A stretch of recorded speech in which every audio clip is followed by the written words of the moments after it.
Olúwabùsọ́lá àti Olúwagbénga, ẹ kú oríire ti ìgbéyàwó yín. Lórúkọ Jésù, ìfẹ́ yín á dalẹ̀. Ẹ ṣeun tí ẹ yan oge ayọ̀ láàyò.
Late Mrs. Ọlásùnkànmí Jones, ọmọ Ìkòròdú ni wọ́n.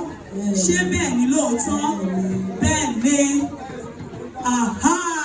Ó yá Ìkòròdú lọ̀gá o. Ìkòròdú.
Níbo ló wà lọ́jọ́ tòní?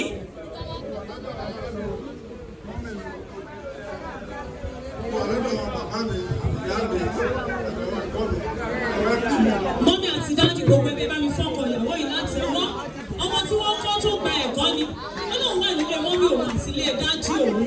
Ọkọ ìyàwó kí ló wá ṣe bí lọ́jọ́ tòní? Ẹ̀yin ọ̀rẹ́, you are making noise. Fẹ́ẹ́. Ẹ̀yin ọ̀rẹ́ ọkọ fẹ́ ariwo tó bá wà, owó tó bá wà, ẹ máa san fáìnì ni. Ó yẹ ẹ dákẹ́. Maintain perfect silence. Ọkọ ìyàwó kí ló wá ṣe ń bí lọ́jọ́ tòní? Wọ́n fẹ́ ayọ̀ mi, ẹni bí ọkọ mi, ẹni tí mo rí tí mò ń gbẹ mọ́. Tó gbọ́ kẹ̀, tó gbọ́ ọkọ ìyàwó gbé máìkì sẹ́yìn, gbé máìkì sẹ́yìn sọ̀rọ̀ sókè. Inú mi máa ń dùn, ara mi máa ń kú, ara mi máa ń pọ̀ sí i.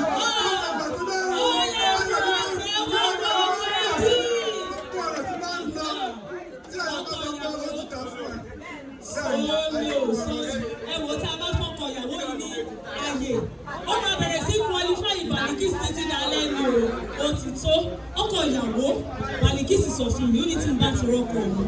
Ó lóun ni mo rẹ̀ máa yàtọ̀ sí gbogbo àwọn ọkùnrin tí wọ́n máa jó wọlé mo dẹ̀ rí bẹ́ẹ̀ lóòótọ́. You are the most handsome among them. Bó ṣe sọ bẹ́ẹ̀ ni mo ṣe bá. Bẹ́ẹ̀ ni o,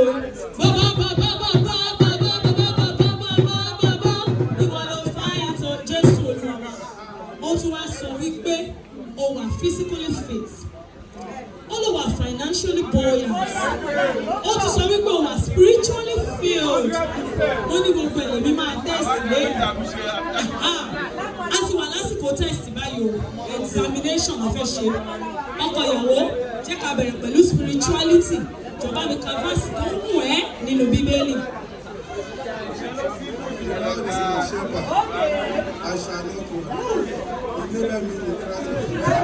Only the Lord is my shepherd, I shall not want. He lead me in the path of righteousness for his name's sake. Even though I went to the valley of shadow of death, I fear no evil. For thou art with me, thy rod and thy staff. Jésù Olúwa. Ẹjọ́ fọ́kọ ìyàwó láti ẹ̀wọ́. Ó tún wá sọ wípé ó wà financially buoyant.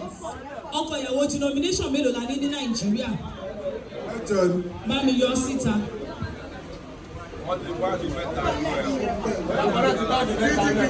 Èmi ò tí gbọ́ yẹn, evidence yìí dà, newspaper tẹ́ ẹ ti rí dà, newspaper tẹ́ ẹ ti rí dà, ẹ mú jáde, orúkọ newspaper yẹn àti date yẹn ẹ mú jáde. Ẹ mú jáde, tá a bá ń ṣe debate, anything ẹ bá ń sọ, you have to prove it. Ọkọ ìyàwó wo 5 naira. 5 naira yóò wúlò mọ́. Òtò rà kankan fún ọmọ nísìn.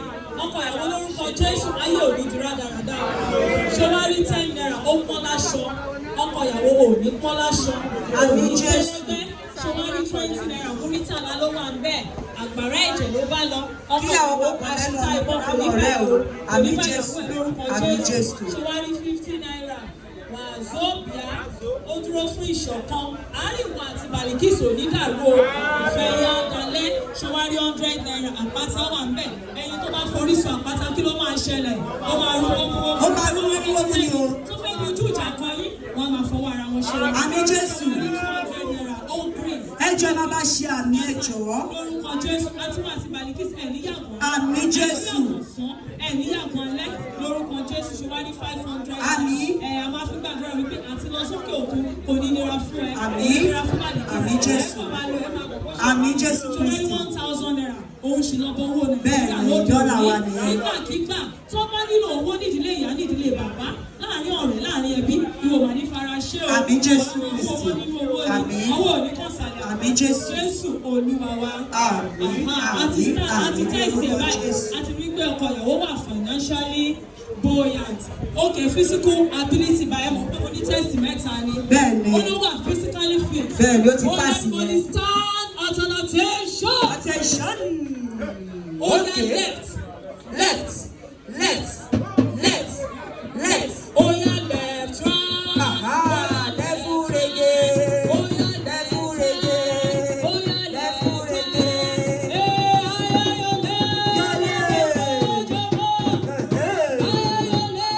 Lẹ́gẹ̀ sójúmọ́. Jésù Olúwa wa. Ìdá kò ṣe o, ẹjọ́ bá mi gba fáìnì lọ́wọ́ wọn. Ẹ má Gbogbo ẹbí mi bínú. pátápátá. Ó wà bẹ́ẹ̀. Nígbà tọkọ ìyàwó ojú wọn lélẹ̀ nǹkan, àwọn kan lẹ́sẹ̀ èké ló kó sẹ́sẹ̀. Ó sọ bẹ́ẹ̀ Ìyẹn o. lèmi fi sáì tẹ́sì. Ṣé ẹni tó bá jẹ́sẹ̀ èké ni yóò ti Yóò ti yọgbọ́, bẹ́ẹ̀ ni. Ọkọ ìyàwó lórúkọ Jésù ò níwà amputated o. Àmì Jésù. Ààrẹ á túbọ̀ máa pé ni. Ó yọ ọkọ ìyàwó bá mi kọ̀yìn sí gbogbo ẹbí pátápátá. Oya, Bá mi kọ̀yìn ẹyọ ọ̀rẹ́ yìí náà pàpà. ẹ̀kọ̀yìn. Kẹ wá ṣùdí yín sẹ́yìn. Ẹyọ ìdí yín sẹ́yìn. Kẹ wá máa follow instruction. Wọ́n ní Judy to the right side. Judy to the left now, sọ̀dí ẹ̀. Everybody. Ó Judy ẹ̀. Everybody. Sọ̀dí to the left now, Judy ẹ̀. Ó yẹ sọ pé Bàlíkìsì ṣe borí o. Ṣé borí? Èmi ò gbóhùn yín o, ẹ pariwo sókè dáadáa. Bàlíkìsì ṣe borí o. Ṣé borí? Bí a ṣe é jù nítorí rẹ̀. Ṣé borí? Bí a ṣe é jù nítorí rẹ̀. Ṣé borí? Jésù Olúwa wa. Ẹ má ti kọjú sí mi, ẹ má ti kọjú sí mi. Mọ́mì dájú gbogbo ẹbí pátápátá. Àwọn kan tún sọ pé ọkọ ìyàwó de dáàbà ni mo ní màá tẹ̀sí. Irọ́ ló fi Ṣé mo hàn wípé ká ló di pàjáwìrì. dáàbà ni yóò ti Ó máa jábọ́. Ọkọ ìyàwó ogun tó máa mú ẹni dáàbà Ọlọ́run ọba òní jó Àmín Jésù. Àwọn ọmọ ológun, àwọn ọmọ aláyọ̀, àwọn ọmọ olóríire tẹ máa bí tẹ máa de dáàbà fún Ọlọ́run á pèsè fún Àmín yín. Jésù. Ẹ tún wo ẹyin ẹ̀ bó ṣe straight. Bẹ́ẹ̀ ni, kò ní súnké ike, o, ẹ tún bẹ́ẹ̀ wo ni. kò lọ́gọ̀. Kò lọ́gọ̀, kò ń ṣe ṣúkúdù. Ẹ fẹ́ mojú lọ sọ́jà. Ó yá bá mi kọjú sí gbogbo ẹbí pátápátá. Ìdọ̀bálẹ̀ méjì péré níbí ni. Ẹ kọjú sí gbogbo ẹbí mi pátápátá. Ìkan dúró fún ìdílé bàbá mi, Mr. Jones. Ó yá tí mo bá sọ wípé ní orúkọ Ọlọ́run sí bàbá. Ẹjọ́ ẹ̀yin tí ẹ̀ bá lè Ẹ jọ̀ọ́, concentrate, ká lè ṣe pápápá, ẹ jọ̀ọ́. Àwọn náà mọ̀ wípé bí kéré. Ẹ̀yin táyé ò bá gbà. Ẹjọ́ kẹ́lẹ́ Rárá, kan ló má rùkú. dùbúlẹ̀ lé ọkọ ìyàwó lórí o. Ẹ má ṣóòkì. Ó ní assignment tó Ẹ má ṣóòkì, ẹ jọ̀ọ́. Tí máa sọ wípé ní orúkọ Ọlọ́run ti bàbá ẹ Ọwọ́ máa lókè. lọ́wọ́ yín méjèèjì sókè. Tí ọmọ ẹ̀ nà sáàrin tí ẹ̀mí mímọ́ ẹ̀ máa sì láì dọ̀bálẹ̀. ẹjọ́ èèyàn tí ò bá ti follow instruction ó máa san fine owó lásán ló máa jẹ. Àgbẹ̀. Ní orúkọ Ọlọ́run ti bàbá Òkè wò. àti ní ti ọmọ Ó yá, àti ní síwájú. ti A fi mímọ́ wà yìí. gbogbo ẹbí ẹ bá mi ṣe àdúrà. Ẹ má gbàgbé nǹkan tí mo sì gbọ́ náà tó wọ́n wá ìsìn mọ́. Ẹ máa ṣàdúrà tinútinú fún un. Ẹ bẹ̀rẹ̀ ẹ bẹ̀rẹ̀. Ẹ nínú àdúrà ayọ̀ á kú o. Ẹ dá lówó fi ṣe é. Ibi tí àwọn ẹgbẹ́ bá ti náwó kò ní bá wọn nájú níbẹ̀. Jésù Olúwa wa. Àmín. Ọmọ ìyàwó nìkan ni ẹ máa gbọ́ instruction. Ọmọ ìyàwó nìkan ni kò ṣì lọ́wọ́ ìyàwó ṣì lè ní bàbá. Àwọn ìdílé fún. Àwọn ìyàwó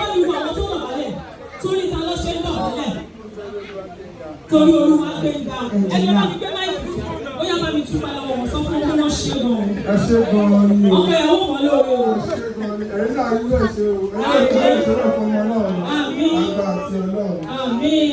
ọkọ ìyàwó mọ̀ọ́rẹ́ o lè ṣe your friends indeed. àti ti bàbá the same function àti ní ti ọmọ àti ní ti ẹ̀mí nígbàdàn. ó yá gbogbo ẹgbẹ́ tí wọ́n mi ṣe àdúrà fún wọn lẹ́lẹ́kejì ẹni pèsè ìyá sọ̀wọ́n sówó àsọ̀wọ́n sọ́mọ àsọ̀wọ́n sọ̀wọ́n rere lórúkọ Jésù. béèrè wípé ṣé màámi àti bàbá mi Jones ṣé àwọn ni wọ́n fọ̀ sí ẹ wípé kó o wá fẹ́ ọmọ wa Balikis? irọ́ o èmi ni mo bẹ̀rẹ̀ fẹ́ lọ́dọ̀ wọn. ok nítorí náà mo wá béèrè mo ní wípé ṣé o bẹ̀bẹ̀ fẹ́ Balikis Abọ́sẹ̀dé ọmọ Jones àbọ̀ ò bẹ̀bẹ̀ fẹ́? mo bẹ̀rẹ̀ fẹ́. mo ní ṣé o lọ́ọ̀fù ẹ̀ àbọ̀ ò lọ́ọ̀fù ẹ̀? mo lọ́ọ̀fù ẹ̀. torí náà mo ní jẹ́jẹ́ lájókòó tó bẹ́ẹ̀ lóko.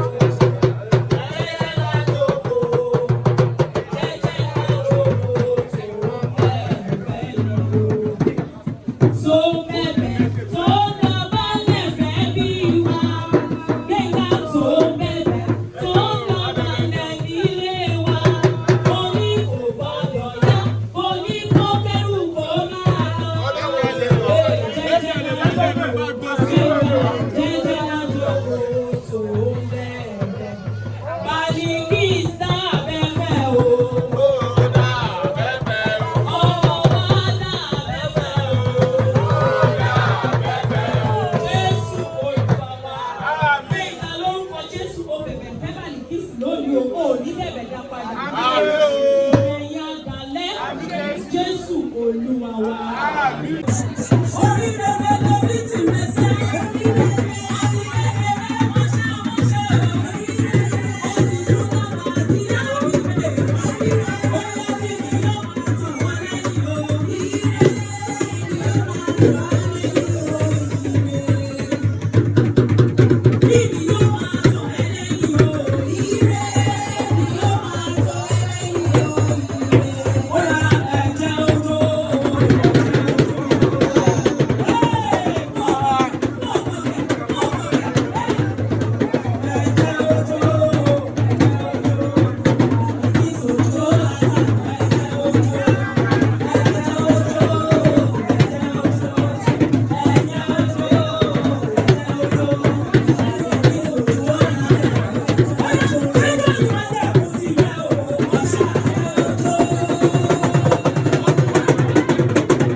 àjọyọ̀ sí rere. Wọn ò ní wo ìwé, wọn ò ní wo ìgbò, lọ́sọ̀tò náà ayé èso. Mẹ́rin sùn ọlọ́wọ́ jẹ́ ìrẹsì lẹ́yìn ọlọ́run á sì pèsè owó fún wọn. Àwọn àgbàlẹ̀ Jésù Olúwa wa. Ó yẹ sọ wípé dáàdì ẹ̀ gbà, mọ́mí ẹ̀ gbà, gbogbo ẹbí mi pátápátá ẹ̀ gbà. Láti òní lọ, mi ò jẹ́ Balikis Abọ́sẹ̀dé Jones mọ́. Orúkọ mi tuntun a máa jẹ́ Mrs. Giwa Balikis Abọ́sẹ̀dé Olúwabùsọ́lá. Yàrá mi tó wà lágbàlá yín, ẹ lọ gbé rẹ́ẹ̀sì. Lórí mi ò ní dálé mọ́ṣú, mi ò ní kú mọ́kan lórí, ọkọ ò ní kú mọ́ mi lórí, mi ò ní tún ìgbéyàwó yìí ṣe. Láti èmi àti Olúwagbénga, ìfẹ́ wa dalẹ̀, Jésù Olúwa wa, Inshallah. Ó yá sọ wípé if you see my papa.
Àmín Jésù.